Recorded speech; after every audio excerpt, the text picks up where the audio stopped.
Hello, everyone. Welcome to episode 176 of the Terminal City FC podcast, part of the Area 51 Sports Network, talking all things football. Josh Ray joined alongside Nathan Derrick, as per usual. And the results are kind of slipped for the Vancouver Whitecaps, but the overall level of play has not for the most part.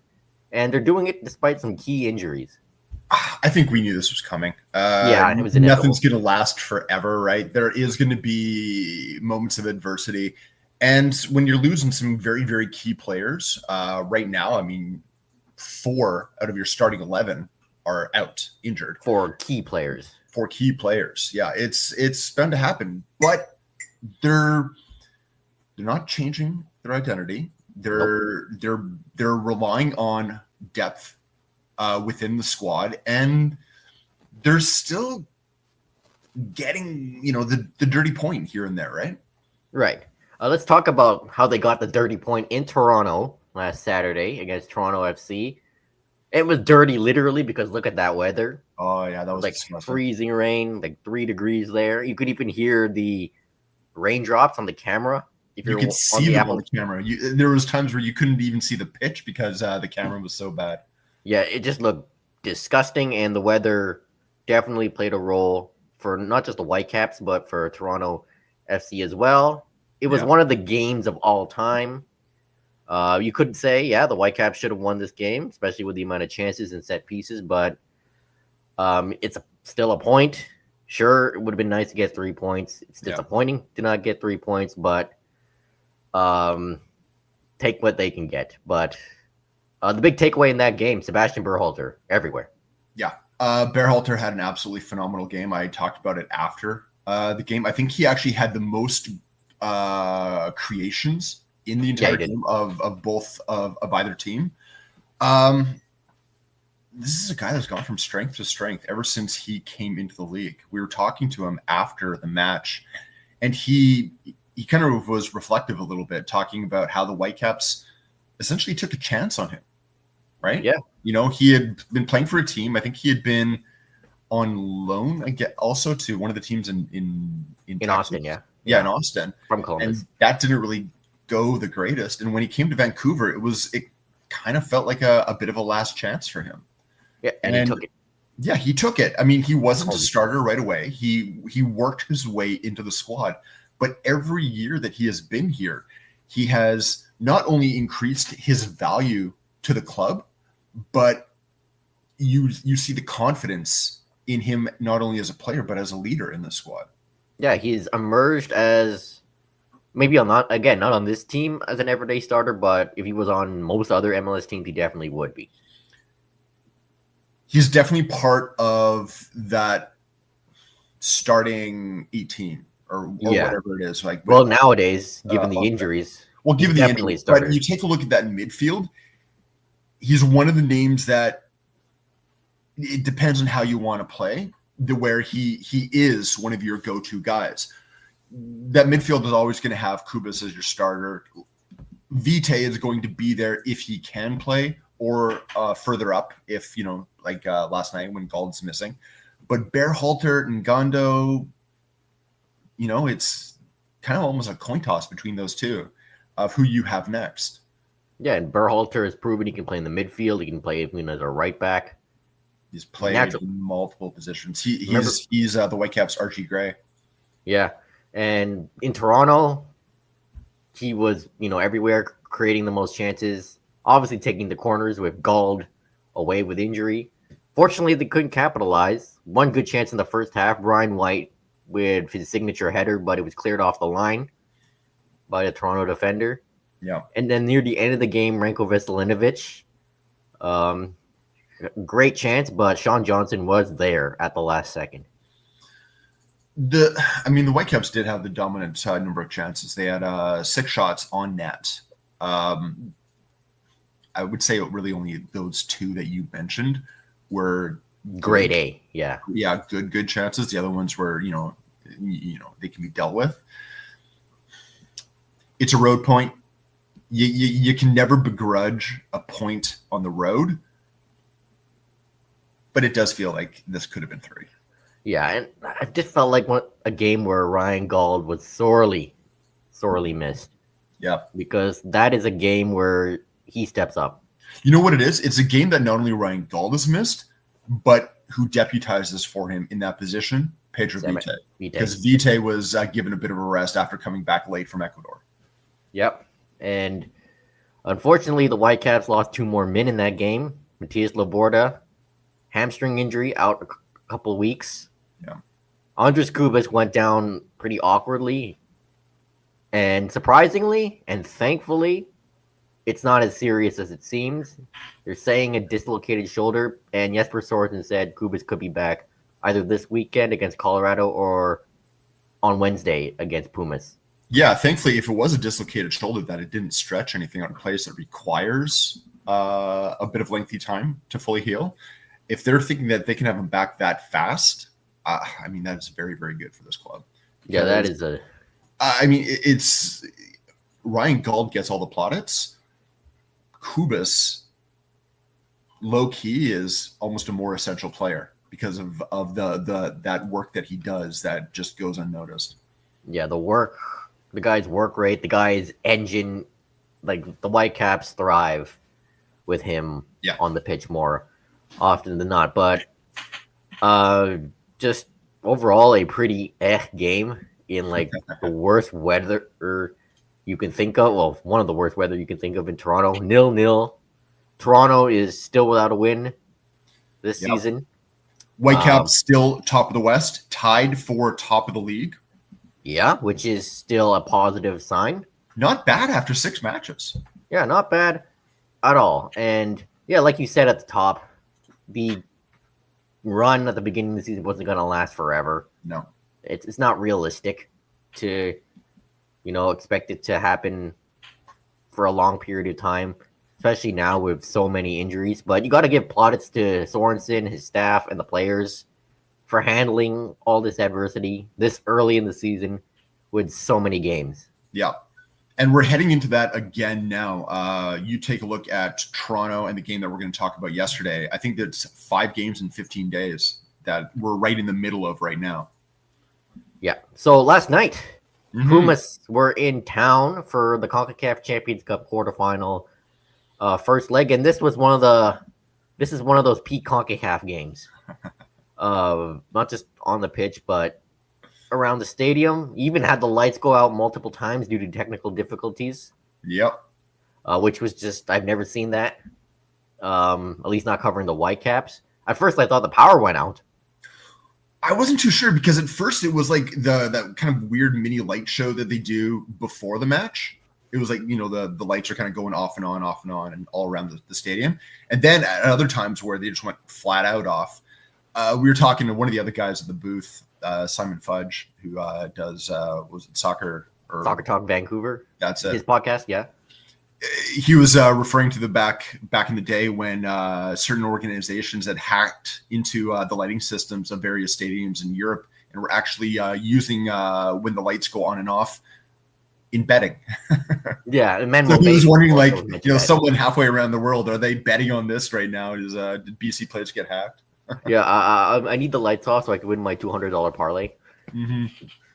So, first half, I think both teams stuck to their game plan. Pumas was being very defensive, and the Whitecaps controlled the ball, but they didn't get anything on Padilla, the goalkeeper.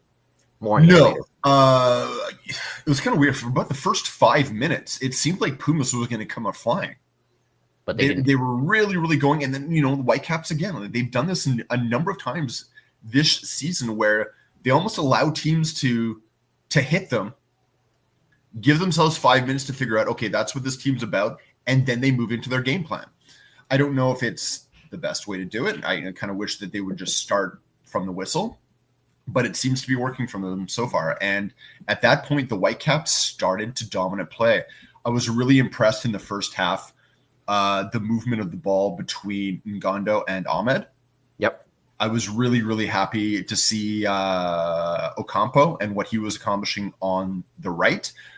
The one issue we can take away from this, and it's not just the first half, the second half, we can talk about this as well, was for the number of balls that were being put in by Ahmed by Vite, by Ocampo into the box, no one was getting on the end of them.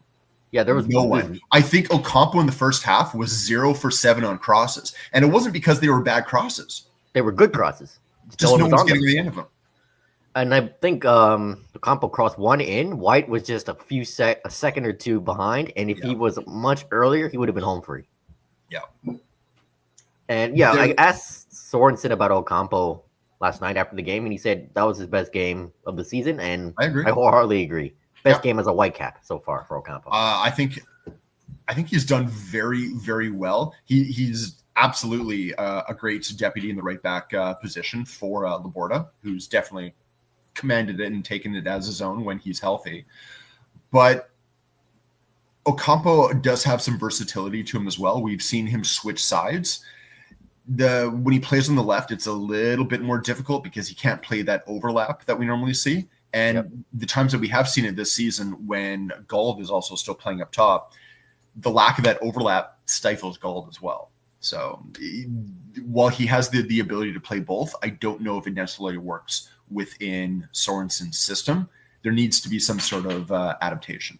Yeah, he's more suited for the right-footed anyway. Very much so, yeah. And Tate Johnson should also give him a mention for the way he played in the first half and in the game, especially in the first half. Has this kid been given already? Don't get me wrong. I'm happy. He's done very well. He had one, maybe 1.5 games where he was a little bit sketchy, but 19 years old. That early days. We understand that. He's done very well, and he's been given a lot of minutes for a brand new player into the squad. I mean, with Sam Adekugbe out, he was pretty much thrown into the ring much earlier than expected, and he's done well for the most part. Still early days, though. And last night, I thought he did pretty well, especially in that first half, to prevent Pumas from getting in behind him on the left side.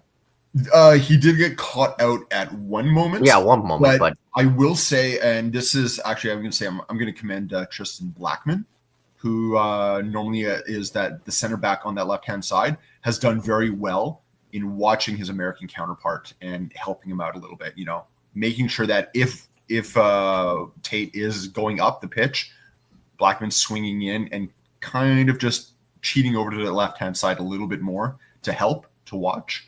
Players are the whole squad. It seems to be helping out Tate Johnson. Bearhalter again also did that a couple of times last night. Yeah, there's this one moment where Tate Johnson, I think he lost the ball, and then the Pumas was primed for a counterattack, but Bearhalter was really aware and got it back in the first half. And Pumas didn't even have they only had one attempt in that first half, and I don't even think you should call this an attempt because it was I think it was about 20 feet above the net. Yeah, it was from the side, from the right post, and then it just went almost into the second deck. Yeah, pretty much. So the goals didn't really come until late in the second half. The Whitecaps were continuing to push. But before Pumas, this is CONCACAF and their antics. Those guys really love the turf. They love lying down on it. Must be really comfy. We've seen it before. And I was trying to remember back to when the Whitecaps played Pumas last year in Leagues Cup. And because that's the only other time that these two teams have met. And I don't remember the antics.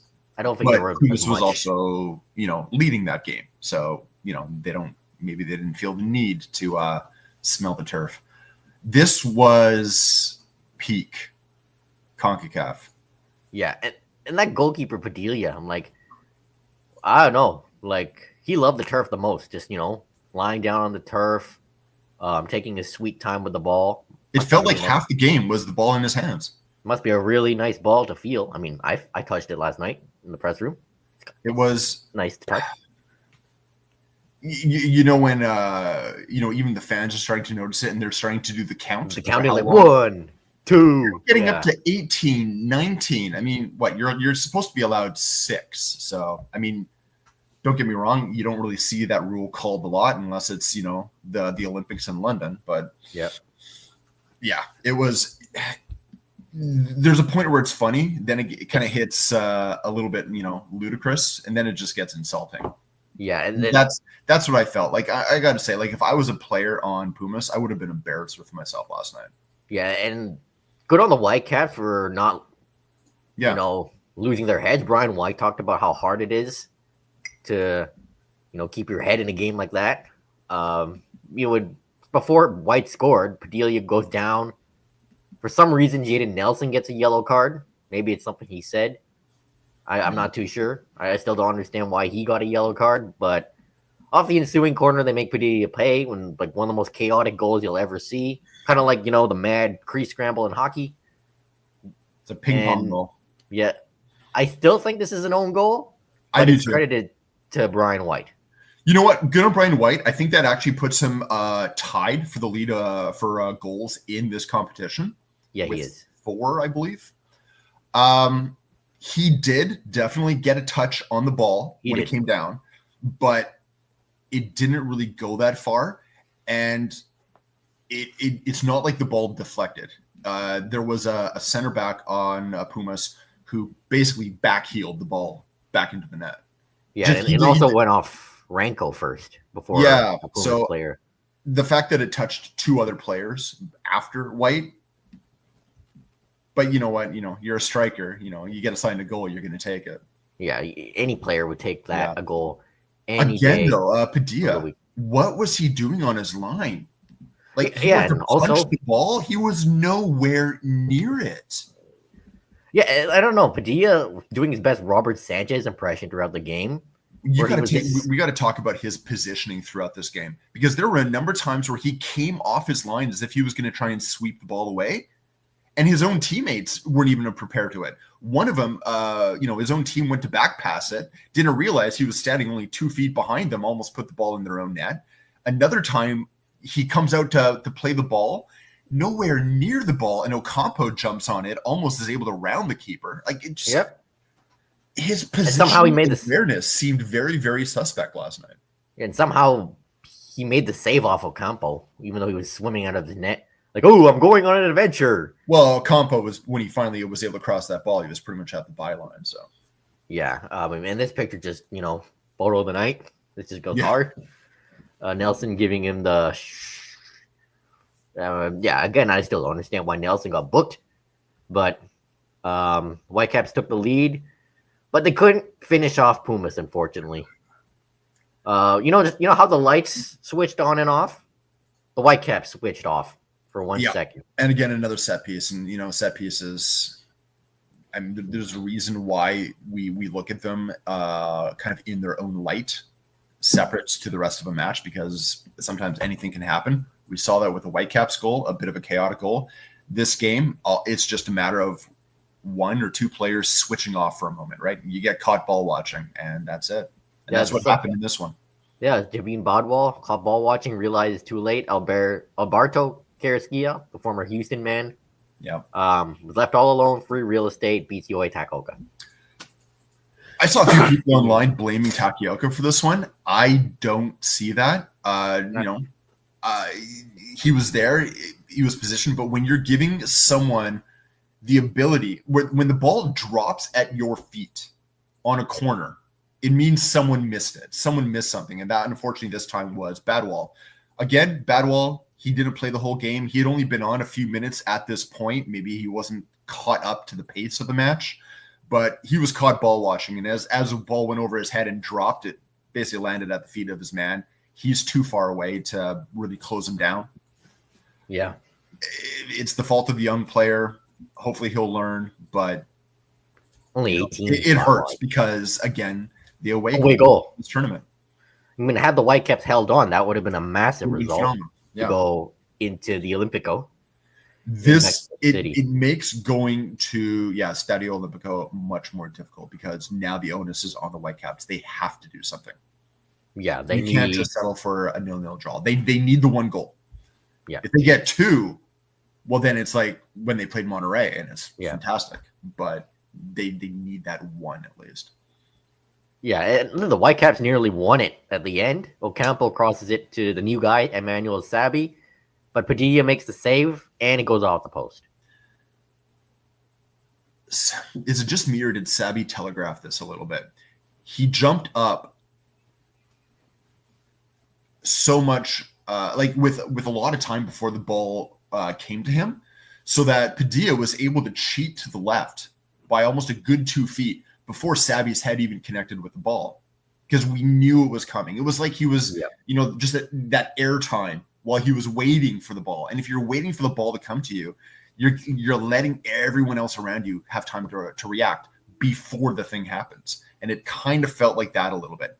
It would have been a beautiful first goal as a Whitecap, but I did feel like he was telegraphing the motion a little bit.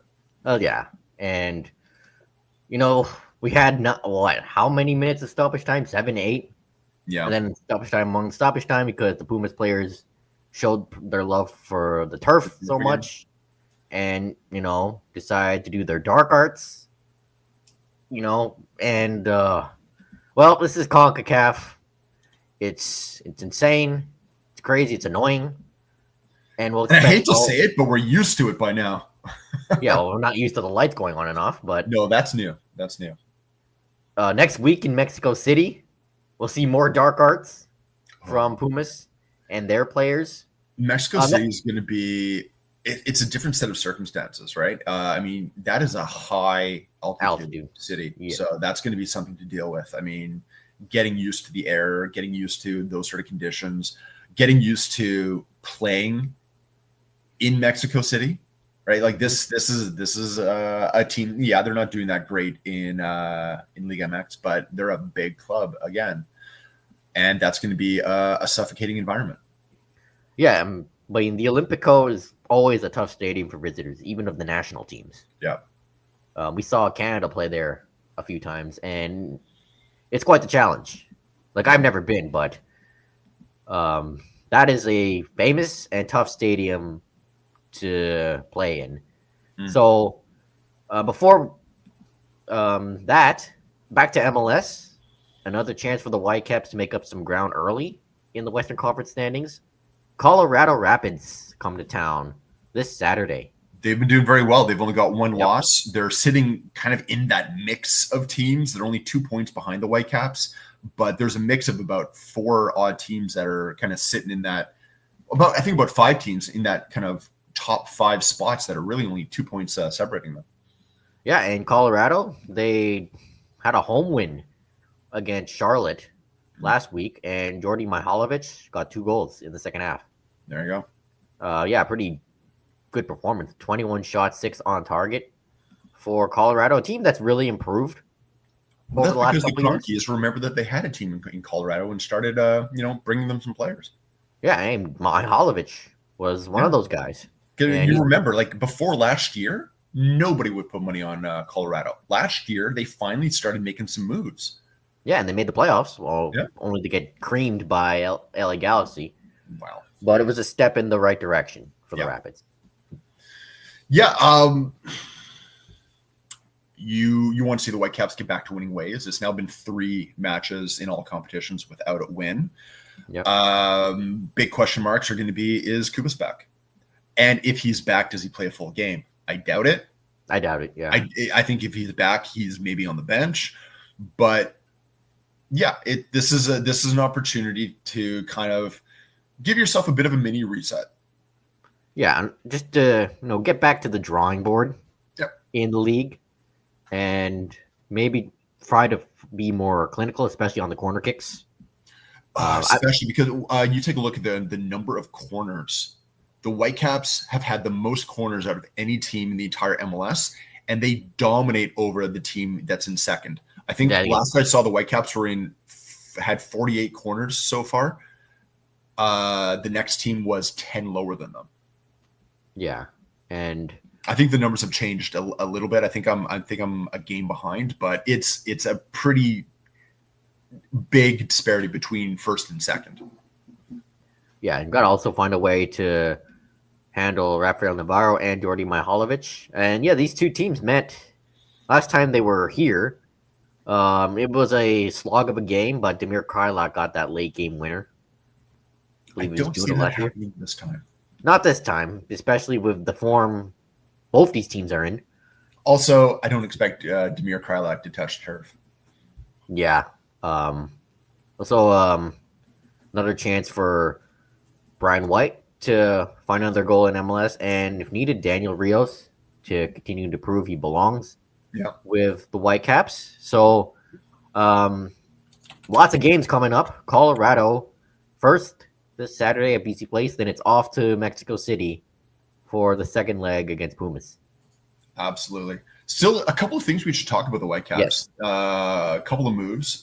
Earlier, a couple of days ago, they did a trade with New England Revolution. They received $250,000 in GAM in exchange for one of their international roster spots. I believe this leaves the Whitecaps with only one international roster spot open now. But this is their second GAM move in less than a week. Are they cooking something? I have a feeling they are. It might not be for this window, it might be for the next window in the summer. Given if I am right, and I mean the rules on GAM, TAM, and all that seem to be changed with the wind, but you can only transfer a certain portion of your GAM over, and I think it only lasts 3 windows or something like that. Something like that. I think so. You might be right now, the Whitecaps actually have a sizable sum. They had a sizable sum before. They've just gained a big chunk in between the two moves. I think 400,000. Well, 350 because 50,000 of that from the last move is for next year as well. But Schuster said he wants more players before the window. The window's on the 21st? I would be surprised if he gets 2. 1, I can see happening. If he's looking for someone, this is the sort of preparation you do. Yeah. So, I don't know. I do think they're brewing up something. I do too. Probably not going to be for this window. Now, the one thing I'm wondering about, and this is the pessimist to me, are they preparing for the eventuality of Pedro Vita leaving? I would think so. Right? I'm sure they don't want to lose him for free. I don't think they want to lose him for free, but right now he has no contract extension, and he is done at the end of this season. If they don't do anything with him before the summer, I don't know. We've already started to see that rumor mill building with last week and Panathinaikos. It's a wash. Nothing's going on with that. But we're going to start seeing more of these rumors. Yeah, and for the Whitecaps incomings, the rumor mill has been very quiet over the last month or so. I mean, it's all been radio silence ever since the deal with that certain Austrian player, Dominic Fitz. And the thing is that's understandable right now. It's April. Everyone has their transfer windows closed except MLS. MLS is the odd league out. Hey, if they want someone, it's difficult to get a transfer right now. But if they can do it, I mean, working in South America or Central America or Asia, that's the most likely. The window's done. No one's coming out of there right now. Yeah. If you want to sign a guy from Europe, fortunately you have to wait till the summer. Yeah. That's just the reality of it. So you can send players to Europe. Yeah. It's not, I don't think anyone has the right to be restless when it comes to more signings right now. No, I think all of us are very pleasantly surprised a little bit of what Sorensen has been getting out of his current squad and the depth that it has. Yep, and we had an outgoing too. NFC, Nicolas Floria-Chateau has been sent out on a season-long loan to Finland with Vasan Pallisero, which is kind of an odd one. But he's way low on the depth chart behind White and Rios. Hasn't really gotten a lot of minutes. Understandable that he needs the minutes, but all the way to Finland instead of the CPL or USL that's what I don't get. I would have sent him not locally, but North America wise. Going to Finland, don't get me wrong, Vasan Pallisero is a good club in Finland, but I don't see what you're going to get there as opposed to a USL championship team, as opposed to a CPL team. The way my brain's looking at this as if I'm curious about Chateau's nationality status. I don't know if I don't know if he's eligible to claim nationality in a European nation country. And if this is that first move towards moving elsewhere in Europe. I look at it like Sam Adekugbe when he initially had left and went to Norway. Yep. The only thing that I look at against this is if that is what you're trying to do, why Finland? Yeah, maybe Sorensen get this. Maybe Sorensen told him, "Hey, I know a guy in Finland. Maybe you go there for the better of your career. He can help you." I mean, yeah, another Scandinavian country. It's not too far away from Denmark. That's true. Yeah, but I it's odd. Not only that, but I mean, the attendance-wise, I don't think it's much different than a CPL team. Because Finland's league is a hockey country. Yeah. Finland's a hockey country. Yes, they have soccer, but they're a hockey country, right? Yeah, it's not like a Sweden where, yes, they're a hockey country, but you're also a soccer country. Like you have teams like, Malmo, Gothenburg, all these other like sizable clubs. Finland is hockey first, soccer's everything else second. Yeah. Right. So I don't know. This one's a bit of a head scratcher. I guess if anything, I hope he gets minutes. Yeah, I hope he gets the minutes. Just start playing. I don't think the whole, roster mathematics that you and I, love to talk about is going to worry him. He's just going to go there to play. Yeah, hopefully score some goals. And speaking of roster and rules and all that, there's been some new roster rules for the 2025 season, which is coming up shortly in the Canadian Premier League, which includes a $1.2 million salary cap, Canadian money, obviously, and a domestic designation rule expanded. I'll bring it up. Yeah, here. So the way this domestic player rule works, they've expanded it to include any player that's been signed to a standard player contract with a CPL club for 3 seasons, or any player who has resided in Canada for at least 3 years. So as you can see there, it does affect some players right now that now count as domestic. So yeah, the way they're using domestic is you don't necessarily need to be a Canadian citizen, but you need to have at least either resided in Canada or have played on one of the rosters, right? So on the roster but loaned out, sort of thing. This gives clubs more flexibility. Yep, I think that's always a good thing. This combined with the increase in the salary cap. The increase in the salary cap is very modest. It's not that big. It's actually, you take a look at the salary cap for the CPL, I think is actually lower than the NSL, because I think the NSL is 1.5. Yeah, and as you can see here, the certain names considered domestic players. Yeah, like Alejandro Diaz of Vancouver FC. That's the big one that stood out for me. Yeah, Tobias Wierchewski, Golden Boot winner. Yep. From last year of Cavalry. He is now considered a domestic player. Yeah. So right now, like I said, it's a very small sample size. Not that many teams are affected, but it's going to allow them, in terms of maybe players that are looking in the future, young players, they maybe want to grow into the league because they know at a certain point they're going to be able to claim this sort of status. Yeah. So like someone can come through the U Sports draft and hey, if they've played 3 years, domestic player, or like a veteran from I don't know, Mexico, could be considered domestic. So Quebec, the CPL, they baited us. We've been hoodwinked, bamboozled, run astray, run amok, and flat out deceived. And they were building up all this hype for announcement regarding Quebec City, only to announce the league to play a match there as part of the CPL on tour between, I believe, Halifax and York. York. Yeah. So this great. You know what? I'm happy that they're doing a match there. But how you announce this is this is a press release. This is a press release you put out. If you want to hype something, you better be hyping a team. This is not the way to do it, because you've taken a thing that is admittedly a good thing and made people a little bit pissed off about it. Yeah, you made people disappointed. This is not how you do your PR.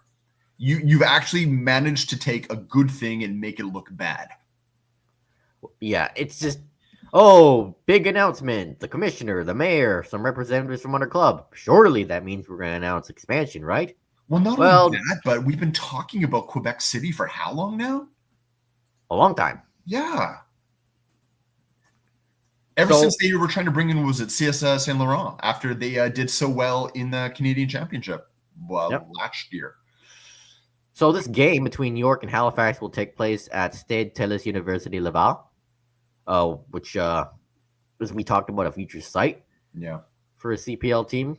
4 p.m. Eastern on Saturday, May the 31st. So what this also tells me is right now there's no ownership group in Quebec City. And it's not just Quebec City with the way, the global economy and everything is going in right now. Nobody wants to invest in a club in the CPL, especially because the CPL seems to be moving from different apparatuses of life support, over the past couple of seasons, right? Right. I know they came out with a list of all the teams that they want to look at for expansion, but some of the areas on that list don't make any sense right now. I would love to see them expand to 10 teams. I'd like to see them do it within 3 years. Well, that's what Noonan said. I am not hopeful of it. Noonan said this last year. They hope to expand. I know, but I'm not hopeful of it. Yeah. And it's still annoying how they baited us with this announcement, but this also means that expansion for Quebec City or anywhere else is not imminent as it seems. And especially now with the economy in shambles, it's harder. No one's looking to invest in a sports club in a league that you don't know if it's going to survive through the next season. Yeah. Oh, which is a shame because this country needs the CPL. Yeah. I think the CPL is phenomenal. I think we've seen a lot of quality players grow out of the CPL, whether it's to join MLS, whether it's to go to a European club. We're starting to see those moves. We're starting to see other clubs around the world take notice. It would be a shame to see a change.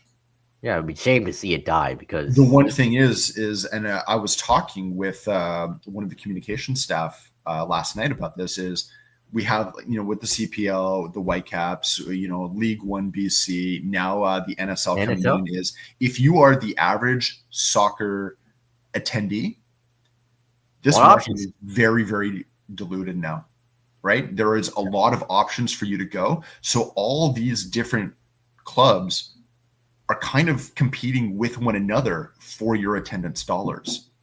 Yeah, and we might as well not forget Vancouver FC put out this Canadian club thing last week and put in their announcement, Vancouver's only soccer club, which is obviously not true. They did that? Something like that. They're not even in Vancouver. So I'm going to bring it up here to refresh your memory. You were away. I was. I don't know. I know Michael McCall and Har called this like pretty tone deaf.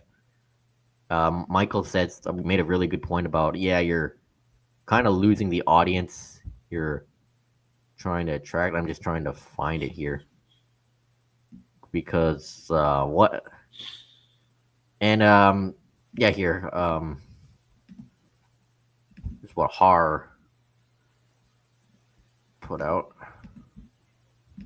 Present.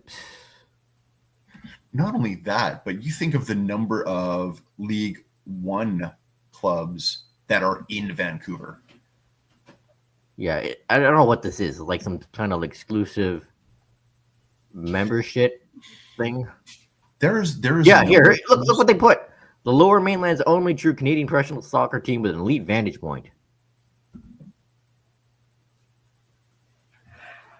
The only true Lower Mainland team. I don't even know what they're trying to get out of that message. I can understand them pissing a few other organizations off, but I don't understand the benefit of that message. Yeah, and you're kind of driving people away. You're turning people off. Vancouver FC, ever since their inception, they have done a number of things that just it makes you wonder who's running the show. Yeah, and I don't know if the CPL really is a league that really needs these premium seating. You get exclusive. Not only that, but I don't understand why they're trying to punch other people in the nose. when you could just be working together, or just, I don't know, flat out just ignore each other. Yeah, and a good point by Har here. This switches out the fans you need. And then Michael saying, yeah, I know a lot of Whitecaps fans won't support VFC because instead of you're encouraging fans to support both clubs instead of driving a wedge between them. And then there are people that follow me on Twitter that I follow, not on Twitter, but also on Blue Sky, that support both clubs. Yeah.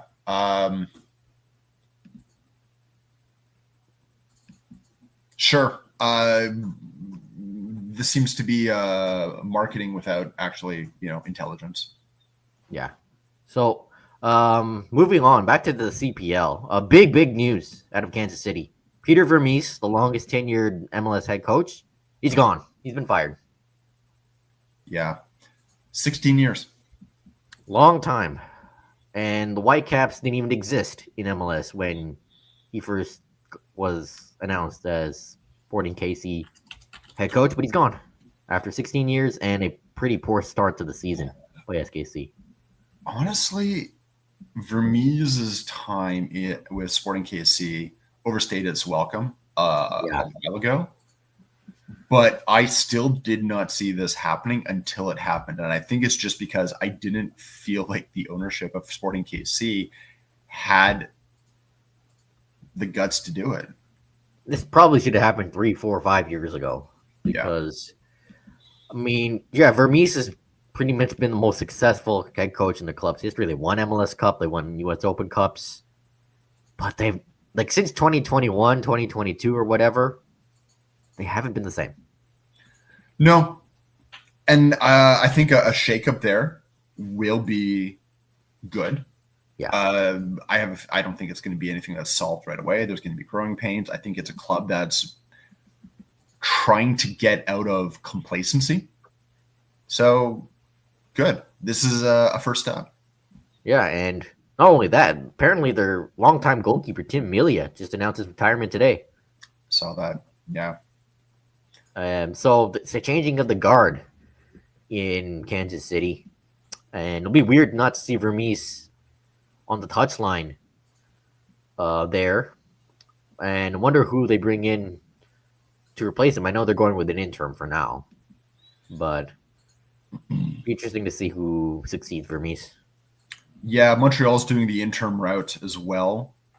I do wonder how long that stays, or if they're just waiting into the summer to see if there's a bit of a coaching carousel with places outside of MLS. Yeah, certain guys are still available, like Gio Savarese, Vanni Sartini, Jim Curtin, though Jim Curtin's, as we know, taking time off. I think if you put a sweetened deal in front of Jim Curtin, he'll change his tune. Yeah, but I think any coach would, right? I mean, as much as time off is nice, at a certain point, you're itching to get back into it. Yeah, but he's still processing losing his dream job in Philly, and he wants to spend more time with his kids. Also, a job that he didn't deserve to lose. Yeah, and Sabarise's been out of work for over a year, and of course, we know Vanni Sartini still looking for work. Kansas would be interesting for him. Kansas would be a project. It would take time. Whitecaps were a project when he took over. Does he want to go there, though? Remember, he said we know Sartini's adversity to going to the state. I think if Chicago was open, that's when he would consider. I don't know. I mean, I know he just wants to work. I know he's, Sartini is, he's the lifelong student of the game and teacher. And at a certain point, I think he probably just wants to get back to working as well. Yeah, I wouldn't be surprised if he ends up there, to be honest, because he did say to us that he'd like to stay in MLS. Yes. So, for the women's team for Canada, they will play the U.S. in D.C. for the All-State Continental Classico on July 2nd, in between Canada Day and the 4th of July, and this totally will not have some fireworks. In America's capital of D.C. Yeah. I think there's someone in marketing who was just rubbing their hands going, ooh, this is going to be fun. Hey, why not? I mean, the women's teams of Canada and the United States have been bitter rivals for a long time. Yeah. It's going to be fun. It's been a good rivalry too, right? Yeah, and some classic games for Canada, US, going back years. So, and Canada also will be playing their friendlies against Argentina. First one tomorrow. Yeah, BC Place. Yep. Olivia Smith and Clarissa Larissi forced their draw due to injury. So Holly Ward and Kayla Briggs come in. So being, it's a nice test for Casey Stoney and the rest of the team to, play at home and against a big team, Argentina, like one of the best in the world.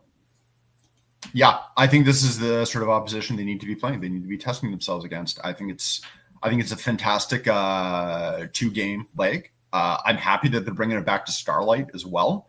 Yeah. I think it'll be a lot of fun. Yeah, and speaking of Canada's soccer, John Herdman receives a strongly worded letter of admonishment for his part in the drone scandal and nothing else, really. So basically slapping the wrist. I wonder how Bev Priestman, on the way out the door, through her lawyer, publicly started blaming everyone else. John Herdman left his job and has been very, very quiet ever since. Yeah. I'm wondering how much that may have played into this. Probably, yeah. Did. But, Canada Soccer, as it says here, is still analyzing the decision. Yeah. Haven't heard anything. Yeah, this is just from the disciplinary committee. It's the Canada Soccer can still do more. I think Canada Soccer still has to do something similar to what they did with Priestman. There still needs to be like a suspension of the license. Man, again, it just feels like this is dragged on. Oh yeah, it's going to continue to drag on for a while. Yeah. So Herdman for now receives nothing but a slap on the wrist. Yeah. Not much to talk about in Europe, but Chelsea Tottenham will be playing in just over an hour from when we're recording this. This podcast will probably be up after. So international break is over for the Premier League. We've seen some pretty interesting games over the past few days, including Nottingham Forest. Like, they still can't stop winning. Yeah. Aston Villa also flying with a 3-0 win over Brighton. Marcus Rashford has really been he's rejuvenated himself there. Yeah. I don't think he's going to stay there, but he's definitely given himself options for what happens in the summer. Yeah. And for Chelsea, Nicholas Jackson is back. Cole Palmer is back. Nani Madueke's back. Fortunately, Romeo Lavia got injured again. Poor kid. Yeah. And one thing I should say is this game coming up is going to be the first game since December 8th. Mickey Van de Ven and Cristiano Romero start. Yeah, so both teams will have some healthy reinforcements. Yeah. And for Chelsea, the big news of the week is they reported a £128.4 million profit. And why is that there a profit? Because they sold the women's team to themselves. I mean, it's legal. Yeah, Chelsea's done this before with hotels, didn't they? Yeah, and they're still doing it. I don't understand this. I don't understand this. I don't understand it either. They're selling players between Chelsea and was it Strasbourg? Yeah, and it's the same people that own it. Yeah. I don't understand how this isn't some form of financial doping. Yeah, this is bullying and Iqbali loopholes. This, as much as I think it's hilarious, it's unfair for other teams. I can understand why people are ticked off about it. Yeah, and it raises the profit from like 90 million the season before, and under the PSR rules, it's still allowed. I mean, I get changing ownership of, let's call them assets. I know assets is kind of a bit of not the greatest word to use, but for what they're doing, they're basically moving assets between different owners. I'm fine for that. But if you're doing it to different groups that you own, I don't understand why there's a dollar value assigned. Like, whatever the value is assigned to that shouldn't matter. It's the name at the top of the list is still the same. So there shouldn't be any sort of benefit between doing something that all you're doing is you're moving around on, your different organizational charts. Yeah, I thought they closed this loophole. Apparently not. Yeah, and figures. I mean, if there's going to be a loophole, Chelsea's going to figure out how to exploit it. Yeah, and as it said, likely be breach of UEFA financial rules because of it. Yeah. Yeah, so the Chelsea women are 150 million pound, makes them the second most most valuable women's team in the world behind Angel City of the NASL. Well, you look at what Chelsea women have done. Hey, the last number of years. Hey, they came back against Man City. Yeah. In the Champions League, and they're still top of the WSL, so good for them. Yep. As for Tottenham, Postecoglou is still on the hot seat, and there's already been names. They're starting to have names of who could potentially replace him. And Postecoglou is interested. He's actually talked a bit about it, saying the names that are being thrown around are good names. I'm not too sure if I'm all that impressed with the names. Bournemouth's Andoni Areola. Done well there. That's the one name that does kind of stand out, of kind of going, okay, maybe you take a shot. But Marco Silva with Fulham, I'm sorry, but he's had his chance with a number of clubs. I'm not that impressed. And Thomas Frank, Brentford. Chelsea were just him last summer, but he rejected the job. I'm still not really all that interested either. The other name that I've seen thrown around, but I think would be a bit of a long shot, is Hansi Flick. Yeah, that's a long shot because he's doing well with Barcelona. I don't think he'd want to leave. So there's that. Impossible. Postecoglou is starting to get his players back from injury. I get it. This has been a very difficult season in terms of injuries. You take a look at, I go back to when they were talking about the number of 18-year-olds and the number of minutes that 18-year-olds have had with the club. I think Tottenham has more than the next 5 clubs combined. So, yeah, it's not going to be easy, that's for sure. Here's the Chelsea starting 11 for today. He's a net. Of course he is. We don't even need to know who he is. You know who I'm talking about. Oh, yeah. No Reece James. No Fofana, too. Spurs have got a good starting lineup. Udogie is back, which I'm happy. Spence will be on the right. No Kulusevski. Yeah, that's interesting. Madison is coming in, and Odebert is getting a start after being out for so long. So, yeah.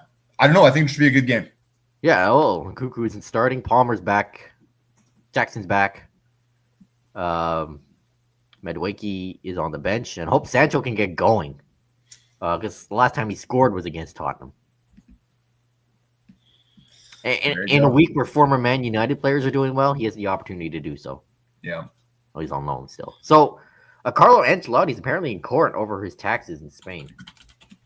Yeah, so I mean, we've seen this with a number of people when it comes to former or current players or coaches in Spain. We know that there's been a lot of stuff to do with taxes. This one has to do with about €1 million that he had earned in image rights as the Real Madrid coach. They're saying that he failed to report it between 2014 and 2015. And that he purposely used offshore companies to obscure the true profit from these image rights. So he could face a prison sentence of just under 5 years, which is interesting because I believe in Spain, any prison sentence that's 2 years or lower gets deferred. Being that this was higher than that, it would be actually having to be served. Yeah, apparently he faces up to 5 years in prison. Yeah. Yeah, I think it comes to like 4 years, 9 months is the maximum. Almost 5 years. As well as fines. Yeah, the court proceedings have just concluded, I think, as of earlier today. So now it's going to be deliberation and what happens with that. My guess, there'll be some sort of backroom agreement. He'll pay a fine. That's it. Yeah, and I think he'll be You'll probably get away with it, you know. Well, we've seen others that have gone through this. I mean, Lionel Messi and his dad went through it back in 2016, I believe. And both of them were actually handed 21-month prison sentences. But because it was below the 2 years, neither of them served. So, I mean, this has been big names. Diego Costa, Diego Jose Costa, Mourinho. So there you go, right? Yeah. Yep. It's Spain's been really going at this for quite a while. And the last thing here, this is just bizarre. And apparently I'm reading this isn't the first time this happened. Norway fans have protested VAR with fish cakes. So they've been protesting VAR for quite a while, ever since it came into the Norwegian league. We all know, I think it was Sweden, VAR didn't even make it into the country. People just flat out refused. But they are using, what fans have been doing is, they're using smoke bombs, they're using tennis balls, but they're using fish cakes. Yeah. Throwing fish cakes onto the pitch with the hope of having matches abandoned by attracting seagulls. I mean, now the interesting thing is, for as much as fans hate VAR, there was a survey, a blind survey that went through the coaches and the players. They actually like VAR. So, but they're afraid of using their names for fear of reprisal from their fans. Yeah, because they don't want tennis balls thrown at them, as you can see here, and fish cakes. So, I don't know. For me, this is just another one of those weird, bonkers European things of you're still protesting something that's been around. I mean, we're getting close to 6-7 years now. Oh, longer than that. Yeah. I can't even remember. Australia brought it in first in 2017. MLS was right after that. Yep. I mean, 8 years. But I mean, technology in sport, it's not new. And the fact that for some reason football can't figure themselves out blows my mind still. Yeah. Well, if you don't like it, just hate the people, not the technology. I know. It's just well, that's the thing is like you get rid of it, it's just going to get worse again. Yeah, people are going to miss all these handballs, offsides, like, and everything. Nostalgia and all that. I'm like, no, I'm sorry, but when you're starting to deal into the tens and hundreds of millions of dollars, when you're looking at prize money and all that, and what the value of winning a game means, get it right. Use anything available to you to get it right. I don't care about someone's feelings. In football and any other sport, it's harder to see things as it gets faster with the naked eye for a referee, and this is supposed to assist them. Yeah. I go back to the last Canadian men's team when Marsh got kicked out because he didn't like certain calls, but VAR was able to take a look at those calls, and we were able to see the referee got it right. Yeah, right. This is supposed to be get it right, easier for the referee. Get it right. Yeah, I don't know. But fish cakes. I applaud your ingenuity. I don't agree with you, but I applaud your ingenuity. I applaud the thinking behind it. So that'll conclude this week's episode. Tell us what we're doing right. Tell us what we're doing wrong. Twitter, Josh Ray00, Nathan and Derek. Also on Blue Sky, Instagram, and YouTube for the Terminal City FC. Give us a follow on all those platforms. Check out our Writing for Everyone Sports Network. All that. Caps this weekend and Wednesday. Canada women's team as well. NSL starting up in a couple of weeks. 13 days, I believe, is the first game. Yeah, and CPL is around the corner as well. Premier League is back, so enjoy the football. Tell us what that concludes this week's episode. Peace out. Take care.